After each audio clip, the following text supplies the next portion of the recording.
Assembly کے اجلاس میں صوبائی وزیر داخلہ ضیاء الحجار صاحب نے بتایا کہ کراچی میں جرائم میں کافی حد تک کمی آ گئی ہے اور اب ڈکیتیاں اور چھینا جھپٹی کے واقعات بھی بہت کم ہو گئے ہیں۔ گزشتہ برس 586 گاڑیاں چھینی گئی تھی، جبکہ اس سال 558 گاڑیاں چھینی گئی ہیں، جو کہ پچھلے سال کی نسبت 28 گاڑیاں کم ہیں، جبکہ یہ سال ختم ہونے میں ابھی 6 مہینے باقی ہیں۔ انہوں نے مزید کہا کہ سندھ میں دہشت گردی کے مقدمات میں بھی کافی حد تک کمی آ گئی ہے، اس لیے سندھ حکومت انسداد دہشت گردی کی عدالتیں 20 سے کم کر 7 کر رہی ہے۔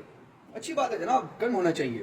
صوبائی وزیر داخلہ نے مزید کہا، ہم منشیات کے ڈیلرز اور اسمگلرز کو پکڑنا چاہتے ہیں، کیونکہ منشیات کے حوالے سے کراچی ہمیشہ ٹارگٹ رہا ہے، لیکن وہ یہ بات بھول گئے کہ کراچی میں سب سے زیادہ منشیات لیاری میں استعمال ہوتی ہے، جو کہ پیپلز پارٹی کا اپنا گڑھ ہے۔ خیر جی، آگے بڑھتے ہیں۔ اور جس طرح ایک بات اور، جس طرح کراچی کو دنیا کے بدترین شہر ہونے کا اعزاز حاصل ہے نا، اسی طرح کراچی دنیا میں سب سے زیادہ منشیات استعمال کرنے والے شہروں میں دوسرے نمبر پر آتا ہے۔